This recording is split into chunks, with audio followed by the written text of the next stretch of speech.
Masyaallah ikhwan yang dimuliakan oleh Allah Subhanahu wa taala. Di setiap malam sudah kita lalui dengan sholawat. Di setiap malam dari malam pertama bulan Rabiul Awal kita mendengar cerita tentang kehidupan Rasulullah SAW. Sampai di akhir yang disampaikan oleh Al-Habib Zain bin Muhsin Al-Hinduan, beliau mewanti-wanti kepada kita.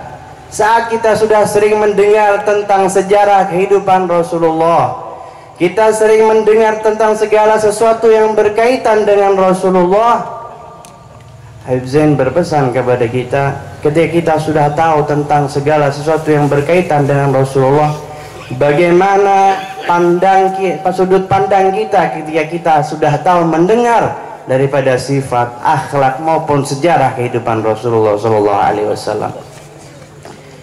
Sehingganya kita tidaklah solawat hanya sekedar solawat yang kita tahu solawat bisa menghilangkan dosa. Bukan hanya sekedar tahu kita bersolawat, dengan solawat kita bisa mendapatkan syafaat. Yang dituntut kita di sini kita bisa lebih.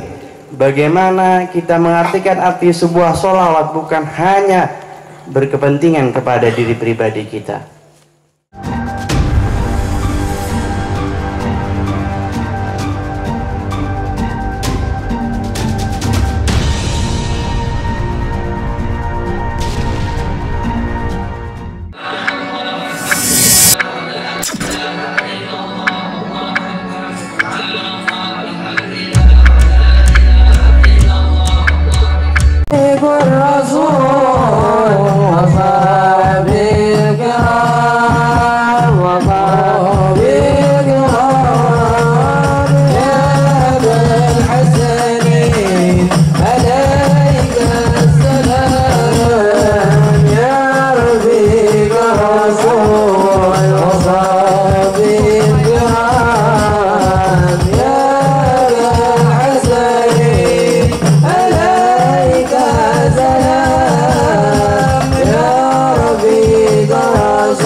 ساداتنا الكسار رسول الله محمد بن عبد الله وابن ابي طالب وفاطمه الزهراء الحسن والحسن وسد الهدي وسل اجمال ثم الوسل المهاجر اللهم اهدنا صراط المستقيم المقدم محبين علي بالي والشيخ ابو بكر بن سعد حجاب الله وسلم الى روح روح الحبيب وسلم الى روحي وربي روحنا بدر مسنا وسلم الى روحي احيار معبدنا حجي قدر kesoke sujato bu suarjo bak suwirto semelo wahyu jadi bu to pak to nyi nasib ke nasib bu mimin bu makmin bu naryam besuri bu armoni sumaila arwahi pak sanawi nyi nami ma'murna nur muhammad ibu muhani kesanil munahwi ibu asmawi ma'asroto nyi sudarmo effendi wa sumaila arwahi مسلم سبحان الله ورسول الله في إلى حضرة النبي محمد صلى الله عليه وسلم. الفاتحة. بسم الله الرحمن الرحيم. الحمد لله رب العالمين الرحمن الرحيم مالك يوم الدين. إياك نعبد وإياك نستعين اهدنا الصراط المستقيم صراط الذين أنعمت عليهم غير المغضوب عليهم ولا الضالين آمين. فقل معي نستغفر الله من جميع سيئات وبنا إلى الله من الذنوب ومن العيوب والتابعات وبنا إلى الله من الكلام والعادة والسكنات ومنون إلهي بالقبول لأعمالنا والدعوات ندخل مع طه وآله في صفوف الأول ندخل مع طه وآله في صفوف الأول ندخل مع طه وآله في صفوف الأول. اللهم بحرمة الحسين وأخيه وجده وأبيه وأمه وابنيه نجنا من الغم الذي نحن فيه يا حي يا قيوم يا ذا الجلال والإكرام. نسألك أن تحيا قلوبنا بنور معرفتك يا الله يا الله يا الله يا أرحم الراحمين. يا ربي صل على محمد حبيبك الشافع المشفع. ربي صل على محمد يا ربي صل على محمد أعلى الورى رتبة وأرفع. ربي صل على محمد يا ربي صل على محمد أسمى البرايا جاها وأوسع. ربي صل على محمد يا ربي صل عليه. ربي صل على محمد واسلك بنا ربي خير مهيا. ربي صل على محمد يا ربي صل عليه. ربي صل على محمد وعافنا واشفي كل موجع. ربي صل على محمد يا ربي صل عليه. صل على محمد وعسه القلب واعف وانفع. ربي صل على محمد يا ربي صل على محمد وفي المعاضي واصرفه والرداع. يا ربي صل على محمد يا ربي صل على محمد نحن في حسنك الممنع. يا ربي صل على محمد يا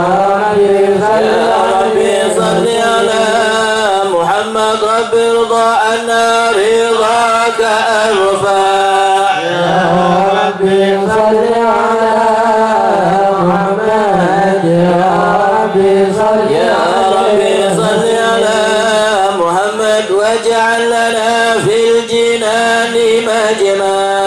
يا ربي صل على محمد يا ربي صل على محمد رافق بنا خير خلقك جماع. يا ربي صل على محمد يا ربي صل على محمد يا ربي صل عليه وسلم.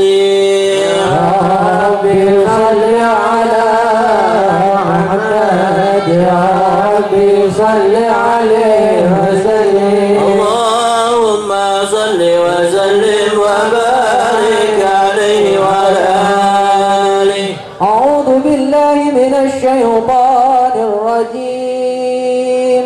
بسم الله الرحمن الرحيم. إنا فتحنا لك فتحا مبينا ليغفر لك الله ما تقدم من ذنبك وما تأخر ويتم نعمته عليك ويهديك صراطا مستقيما وينصرك الله نصرا عزيزا. لقد جاءكم رسول من أنفسكم عزيز عليه ما عنتم حريص عليكم بالمؤمنين رؤوف رحيم. فإن تولوا فقل حسبي الله حسبي الله لا إله إلا هو عليه توكلت وهو رب العرش العظيم. إن الله وملائكته يصلون على النبي يا أيها الذين آمنوا صلوا عليه وسلموا تسليما. اللهم صل وسلم وبارك عليه وعلى آله. اللهم صل وسلم وبارك عليه وعلى آله. الحمد لله الذي هدانا بعبده المختار من دعانا إليه بالإذن وقد نادانا لبيك يا من دلنا وهدانا. صلى عليك الله بارئك الذي بك يا مشفع خصنا وحبانا مع آلك الأطهار معدن سرك الأسماء فهم سفن النجاة همانا وعلى صحابتك الكرام حماة دينك أسبحوا لولائه عنوانا والتابعين لهم بصدق ما هدى أهل المودة هيج الأشياء. والله ما ذكر الحبيب لدى المحب إلا وأضحى والها النشوانا. أين المحبون الذين عليهم بدل النفوس مع النفائس هانا. لا يسمعون بذكر طه المصطفى إلا به تعشوا عذاب فاحتاجت الأرواح تشتاق اللقاء وتهن تسأل ربها الرضوانا. حال المحبين كذا فاسمع إلى سير المصفى وارغف الآداب وانصر إلى أوصاف طه المجتبى واحضر لقلبك يمتلي جلانا. يا ربنا صل وسلم دائما على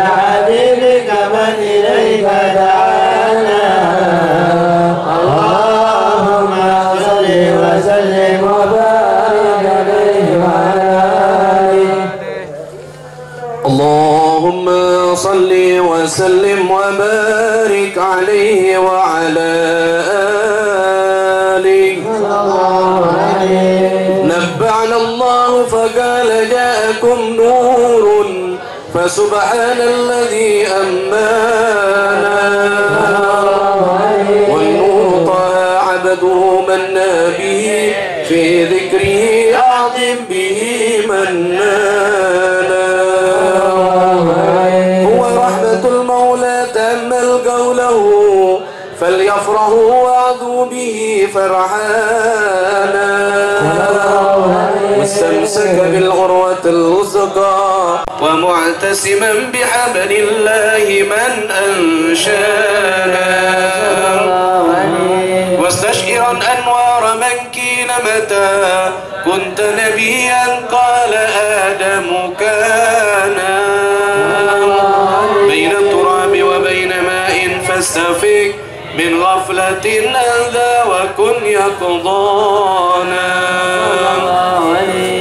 أعبر إلى أسرار ربي لم يزل ينقلني بين الخيار مصانا لن تفترق من شعبتين إلا أنا في خيرها حتى بروزها أنا فأنا خيار من خيار قد خرجت من نكاهني إلهي صانا غفر الله عما اختاره وما مراك مثلي إنسانا وبحبه وبذكره والنسر والتوكيل رب الأرش قد أوصانا يا ربنا صل وسلم دائما على حبيبك من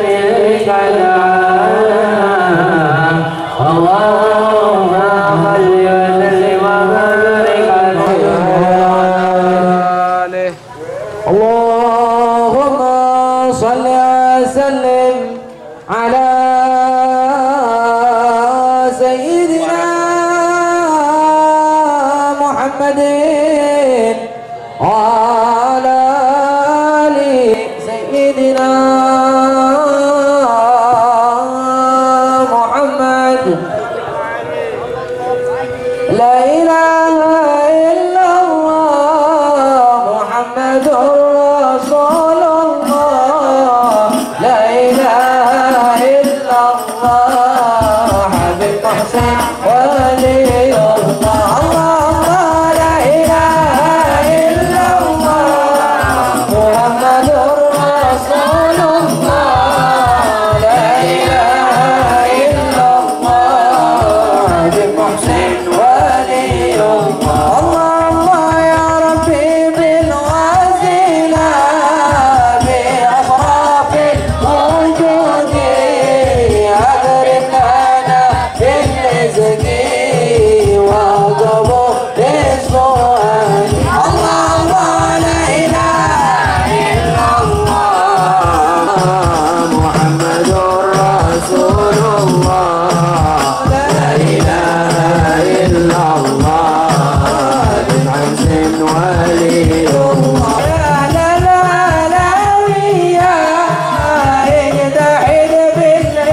صل وسلم دائما على حبيبك من إليك دعانا.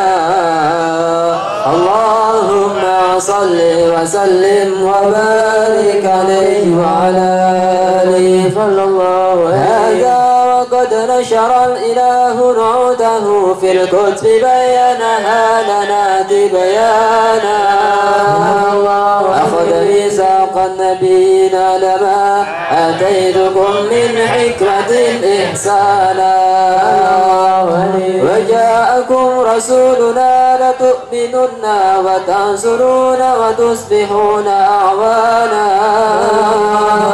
قد بشروا أكوامهم بالمصطفى أعظم بذلك رتبة ومكانا. فهو وإن جاء الأخير مقدم يمشون تحت لواء من نادانا. يا أمة الإسلام أول شافعين ومشافع أنا قد لا أتوانا. حتى هنا ترفع وسل تعطى وكل يسمع لقولك نجم فخرك بانا. ولله حمد الله جل بيدي ولا أولا آتي أنا الجنانا.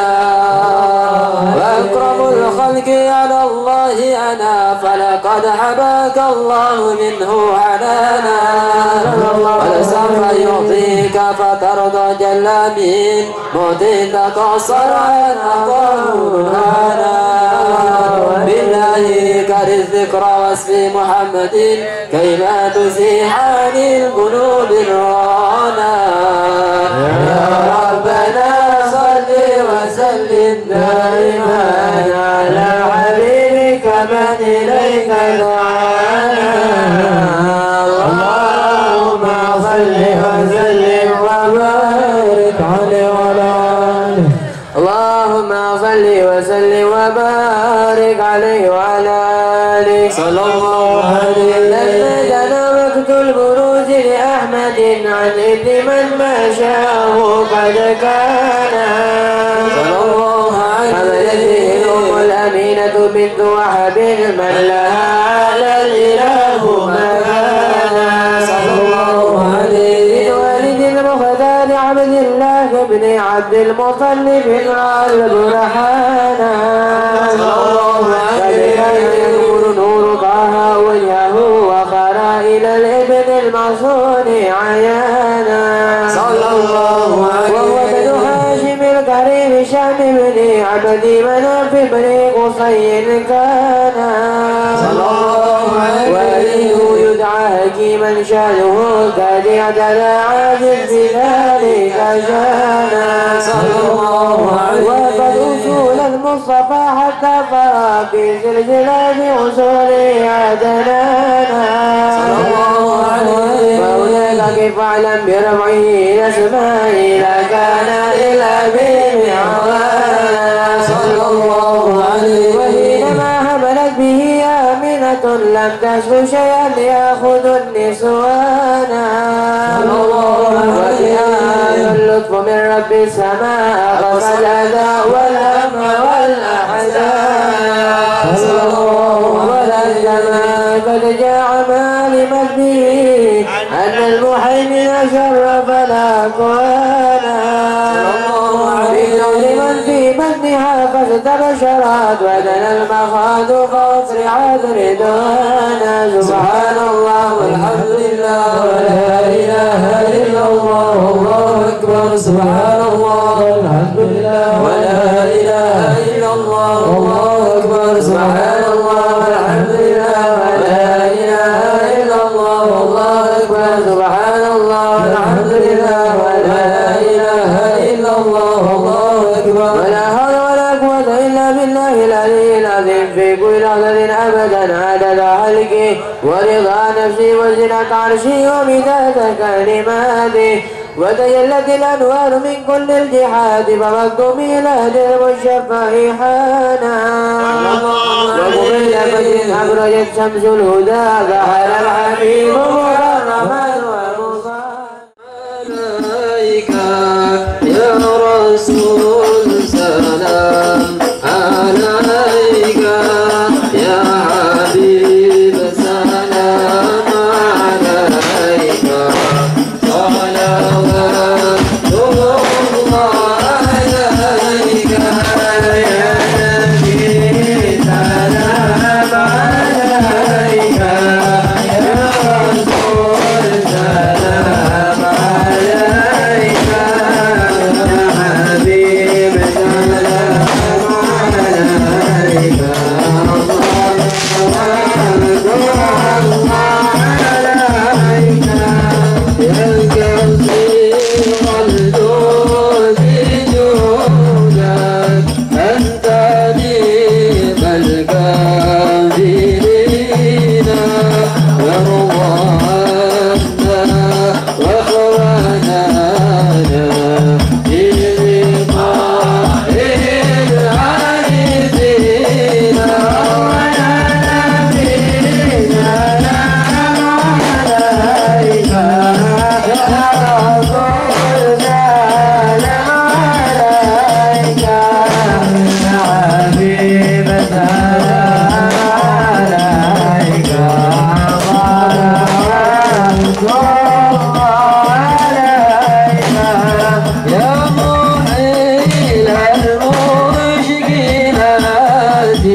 خير المرسلين ثم لما أصحابي وسائر صالحين يا نبي سلام عليك يا رسول سلام عليك يا حبيب سلام عليك صلوات الله عليك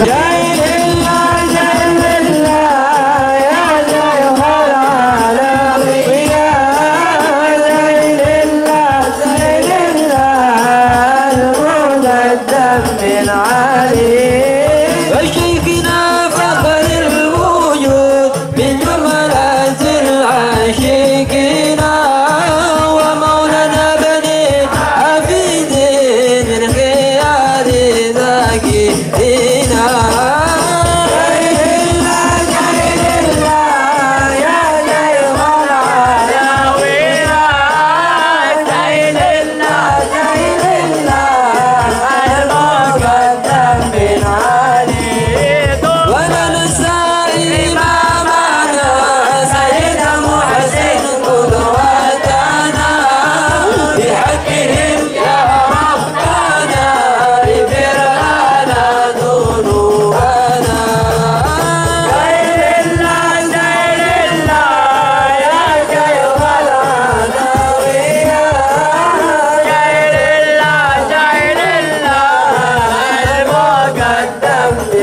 salli wa sallim ala Sayyidina Muhammadin wa ala alihi wa sahbihi ajma'in, amma ba'du.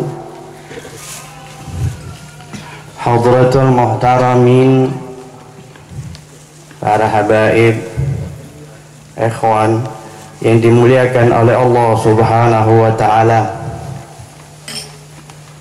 Alhamdulillah, di malam ini Allah Subhanahu wa ta'ala masih menjadikan kita orang-orang yang Allah berikan izin untuk bersolawat kepada kekasihnya Nabi Muhammad sallallahu alaihi wa alihi wasallam. Limpahan puji syukur kehadirat Allah juga. Allah masih berkenan kepada kita semua untuk menyuarakan, menyebut nama kekasihnya Muhammad sallallahu alaihi wa alihi wasallam.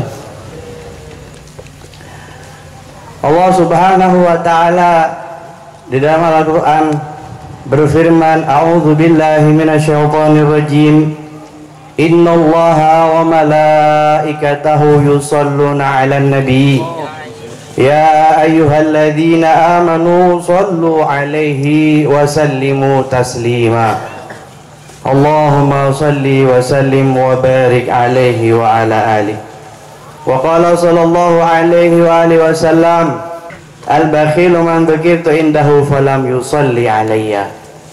Hai kama qala Rasulullah sallallahu alaihi wa alihi wasallam. Masyaallah ikhwan yang dimuliakan oleh Allah Subhanahu wa ta'ala, Allah ngajak kepada setiap para malaikat beserta semua makhluk untuk bersolawat kepada Rasulullah. Tidak lain di malam ini kita memenuhi daripada ajakan Allah Subhanahu wa ta'ala untuk bersolawat. Dan di dalam hadis tadi juga disebutkan bahwasanya orang yang paling pelit, orang yang paling bakhil, mereka yang tidak mau mengucapkan solawat ketika disebut nama Rasulullah sallallahu alaihi wa alihi wasallam. Masyaallah ikhwan yang dimuliakan oleh Allah Subhanahu wa ta'ala, di setiap malam sudah kita lalui dengan solawat.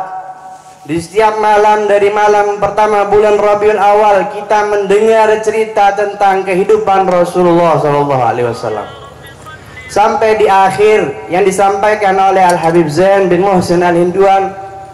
Beliau mewanti-wanti kepada kita saat kita sudah sering mendengar tentang sejarah kehidupan Rasulullah, kita sering mendengar tentang segala sesuatu yang berkaitan dengan Rasulullah. Habib Zain berpesan kepada kita, ketika kita sudah tahu tentang segala sesuatu yang berkaitan dengan Rasulullah, bagaimana sudut pandang kita ketika kita sudah tahu mendengar daripada sifat, akhlak maupun sejarah kehidupan Rasulullah sallallahu alaihi wasallam.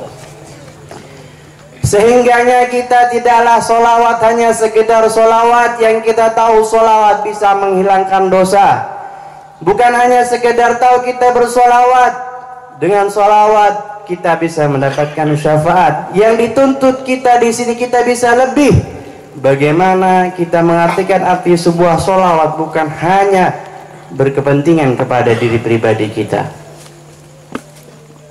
Sehingga masyaallah ikhwan yang dimuliakan oleh Allah Subhanahu wa ta'ala, meskipun kita tahu bahwasanya posisi sebuah bacaan solawat sangatlah elastis, mempunyai peranan apa yang bisa memberikan manfaat bagi mereka yang meniatkan di dalam solawatnya. Jika seseorang bersolawat karena dia dilanda dengan rasa galau, risau, maka hilanglah rasa galau dan risaunya. Begitupun juga ketika seseorang bersolawat berharap agar dosanya diampuni, maka Allah akan segera mengampuni setiap dosanya orang yang bersolawat. Begitupun pula jika seseorang daripada kita semua yang hadir bersolawat karena menginginkan daripada setiap hajat dunia dan akhirat, Allah pasti akan mengabulkan segala sesuatunya. Namun bagi kita yang selalu melazimkan setiap malamnya, bahkan mewajibkan kepada diri kita untuk selalu mencari tahu bagaimana kehidupan Rasulullah, maka tidaklah mungkin kita akan menukar nilai daripada kehidupan sejarah Rasulullah dengan segala sesuatu hal yang sifatnya duniawi. Tapi tak apalah, kita hanya sebagai seorang manusia yang masih berusaha menjadi orang yang lebih baik, menjadi orang-orang yang ingin meneladani meskipun tidak sepenuhnya di dalam kehidupan Rasulullah Sallallahu Alaihi Wasallam. Itulah keutamaan yang sering kita dengar bagaimana salawat kepada Rasulullah Sallallahu Alaihi Wasallam. Bahkan seorang ulama mengatakan dalam syairnya, adimi salatu ala Nabi Muhammad, wajibkanlah, istimrarlah, continue, terus menerus kita bersalawat kepada Rasulullah Sallallahu Alaihi Wasallam. Inna salataka hatman ghaira taraddudi. Sesungguhnya salawat kita tidak akan pernah tertolak di hadapan Allah Subhanahu wa Ta'ala, dalam keadaan hadir maupun dalam keadaan lalai. Karena a'maluna bainal qabuli wa taraddudi, amal kita, kebaikan kita masih penuh dengan tanda tanya, entah kita diterima amal kebaikan kita ataupun ditolak oleh Allah Subhanahu wa Ta'ala. Illa salatu ala Nabi Muhammad, kecuali salawat kepada Nabi besar Muhammad sallallahu alaihi wa alihi wasallam. Habib Ali mengatakan kepada kita, masyaallah ikhwan, walanal busyra bi sa'din kullahinin la yanfad. Sesungguhnya kita mendapat kabar gembira, kata Habib Ali Al-Habsyi dalam maulidnya, kabar gembira yang tidak akan pernah habisnya.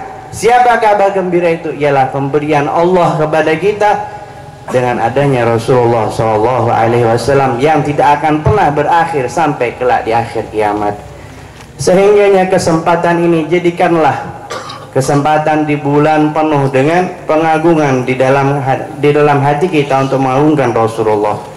Lazimkanlah niat kita untuk selalu mengagungkan, bukan hanya lewat salawat, akan tetapi melalui syariat-syariat yang Rasulullah sudah tetapkan di dalam ajarannya, baik yang bersangkutan dengan perkara halal dan haram, begitu juga segala sesuatu yang berkaitan dengan ibadah kita. Jadi pengagungan kita bukan hanya sekedar kita lontarkan dalam sholawat, pengagungan kita juga kita lontarkan dengan menghidupkan majelis, dengan menghidupkan keilmuan, sehingga dengan keilmuan akan merubah seseorang menjadi orang yang lebih baik.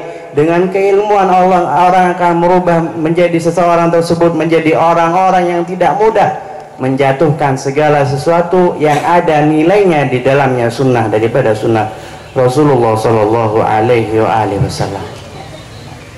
Masyaallah ikhwan yang dimuliakan oleh Allah Subhanahu wa Ta'ala, sehingganya sering salah satu cerita kita pernah mendengar bagaimana salah satu daripada anak tabi'in, beliau mempunyai seorang putra yang kurang lebih umurnya 9 tahun. Di umur 9 tahun, setiap sebelum tidur beliau selalu menceritakan bagaimana tentang keindahan di masa kehidupan Rasulullah. Setiap hari dongeng cerita yang berkaitan dengan Rasulullah, sehingganya sampai tergambar dalam pikiran anak yang masih berusia 7 tahun. Ya mungkin di masa kita anak usia 7 tahun mungkin yang ada di pikirannya hanya ingin bermain. Akan tetapi anak tabi'in ini di umur 7 tahun sering mendengar daripada sejarah kehidupan Rasulullah, yang terbayang adalah keindahan. Lalu bagaimana dengan kita yang sudah jatuh kepada kita semua kewajiban di dalam mengerjakan syariat? Sering, bahkan bukan tidak mungkin, kita sering bisa mencerna tentang kehidupan, bagaimana ketika mendengar daripada apa yang disampaikan dari guru-guru kita, perihal daripada sifat Rasulullah, perihal daripada akhlaknya Rasulullah, perihal segala sesuatu perjalanan kehidupan Rasulullah yang tidak pernah lepas dari sebuah masalah, terkadang tidak memberikan bekas sedikit pun di dalam hati kita. Sehingganya terkadang kita tidak akan pernah terlintas dalam hati kita, adakah kesempatan kita Allah berikan kepada kita untuk berjumpa meskipun di dalam mimpi kepada Rasulullah. Tidak pernah sedikit pun. Mungkin kita hanya rindu, sekedar rindu, tapi kerinduan yang tidak pernah kita untuk mencoba menyatakan bahwa kerinduan itu bisa kita dapatkan. Sehingganya apa yang lalu sudah tetaplah berlalu. Bahkan cerita kadang kita mendengar lebih dari satu kali, tapi hanya berlalu sekedar cerita. Oh iya, saya dulu pernah dengar cerita kayak gini. Oh iya, saya dulu benar. Hanya tinggal cerita, tinggal kenangan. Cukuplah masa lalu kita yang menjadi kenangan. Akan tetapi masa lalu Rasulullah SAW jangan pernah kita jadikan kenangan. Akan tetapi kita jadikan acuan sebagai benteng kehidupan kita yang sudah akhir zaman. Tidaklah bisa kita memegang segala satu hal kecuali segala sesuatu daripada ajaran Rasulullah SAW. Sehingga di dalam doanya Habib Umar kita selalu berharap, yang mana Habib Umar mengatakan,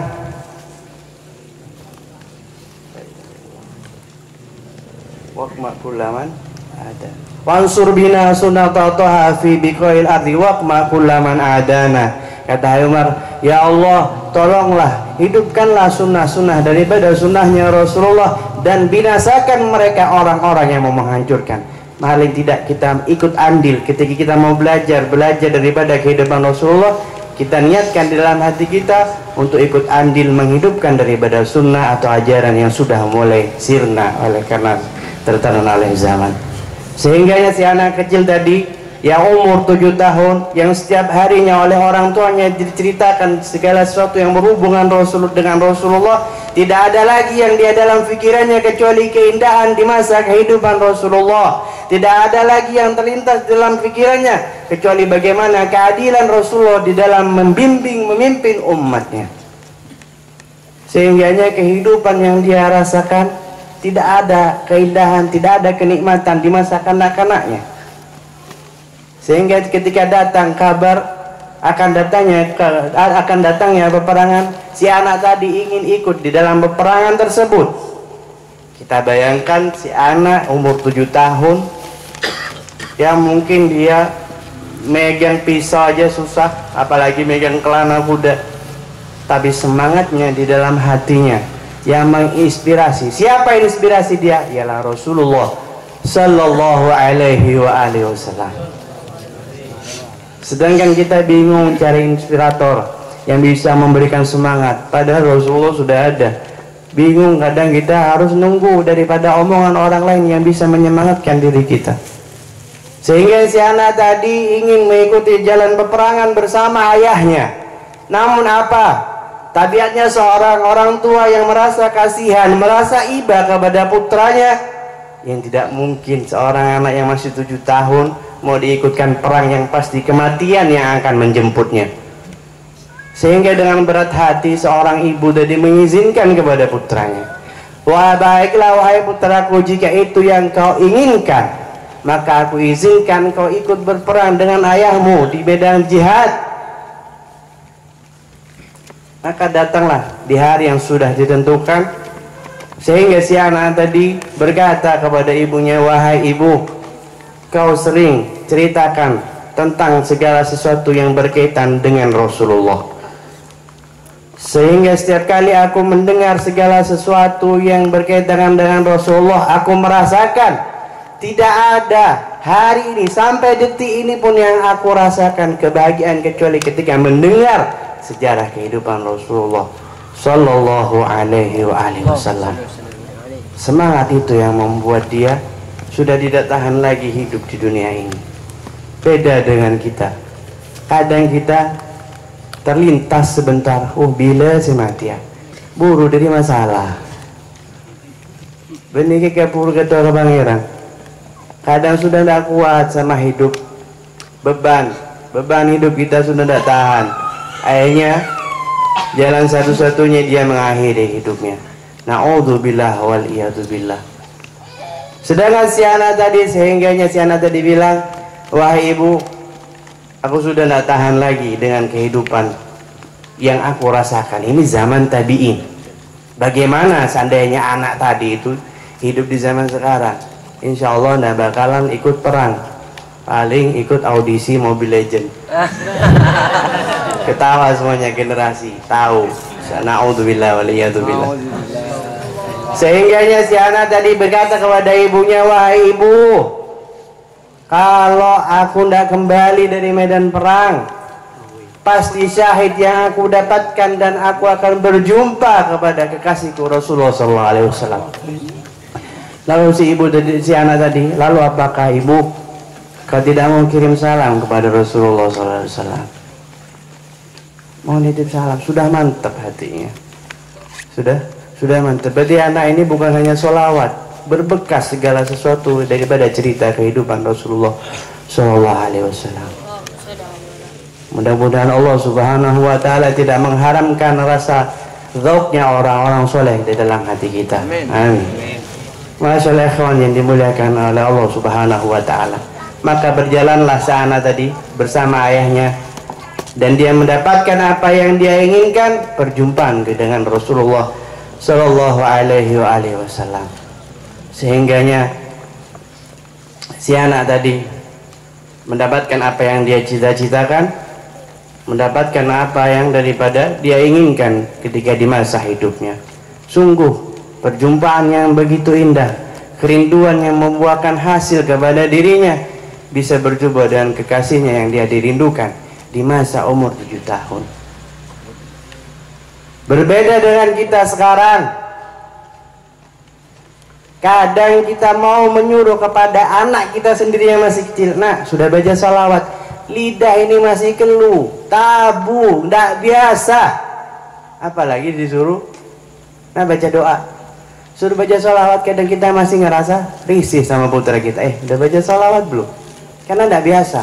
Paling mentok kita tanya, nak sudah makan, nak sudah tidur. Jadi inilah nilai-nilai yang sudah mulai jauh dari kehidupan diri kita, jauh di tengah keluarga kita. Sehingganya marilah setiap momen, setiap segala suatu hal, daripada kita mendengar segala hal daripada hadis-hadis Rasulullah, kita bercoba kita sampaikan kepada putra-putri kita meskipun masih kecil. Karena membiasakan, terlebih lagi membiasakan kepada diri kita. Ketika kita menyampaikan satu hal yang berkaitan dengan agama, kaku lidahnya, malu, sungkan, tidak enak, tidak biasa. Tapi kalau segala satu hal yang berhubungan dengan hawa nafsu kita, cocok dengan nafsu kita, disampaikan meskipun kadang anak sampai nangis. Masyaallah ikhwan yang dimuliakan oleh Allah Subhanahu wa Ta'ala. Mudah-mudahan dari awal sampai akhir apa yang kita perjuangkan, kita bersolawat, membuahkan hasil kepada diri kita, kepada anak cucu kita, generasi kita seterusnya. Mudah-mudahan sedikit ini bisa bermanfaat buat saya pribadi dan kepada hadirin ikhwan yang dimuliakan oleh Allah Subhanahu wa Ta'ala. Akhirul kalam, wallahu hadi ila siratal mustaqim. Assalamualaikum warahmatullahi wabarakatuh. Allahumma shalli wa sallim ala sayyidina Muhammadin wa ala alihi wa sahbihi ajma'in. ولقد أصدت لنأتي من أوصافه تحيي القلوب تهيج الأشجان والله قد أثنى عليه فما يساوي قول منا أو يكون ثنانا لكن حبا في السراء قد دعا لمديه صفة ربنا وحدانا وإذ امتددنا بالمودة هاهنا نرفع أيدي فكرنا ورجانا للواحد الأحد علي لنا متوسلين بمن إليه دعانا مختاره وحبيبه وصفيه زين الوجود به إله حبان يا ربنا يا ربنا يا ربنا للمصطفى قبلنا أجب دعوانا أنت لنا يا ذخرنا في هذه الدنيا وفي أخرانا أصلح لنا الأهوال واغفر ذنبنا ولا تؤاخذ ربي إن أخطانا واسلك بنا في نجطى المصطفى ثبت على قدم الحبيب خطانا أرنا بفضل منك طلعة أحمد في بهجة عين الرضا ترعانا واربط به في كل حال حبلنا وحبال من ودى ومن والانا والمحسنين ومن أجاب نداءنا وذوي الحقوق وطالبا أوصانا والحاضرين وسائيا في جمعنا ها نحن بين يديك أنت ترانا ولقد رجوناك فاكز لنا واسمع بفضلك يا سميع دعانا وانظر بنا سنة طه في بقاء الأرض واكماء كل من وانظر إلينا واسقنا كأس الهنا واسف وعاف عاجلا مرضانا واقض لنا الحاجات واسن ختمنا عند الممات وأصلح عقبانا يا رب واجمعنا وحبابا لنا في ذلك الفردوس يا رجوانا يا رب واجمعنا وحبابا لنا في ذلك الفردوس يا رجوانا يا رب واجمعنا وحبابا لنا في ذلك الفردوس يا رجوانا بالمصطفى صل عليه وآله ما حركت ريح الصبا أوصانا سبحان ربك رب العزة عما يصفون وسلام على المرسلين والحمد لله رب العالمين. الفاتحة.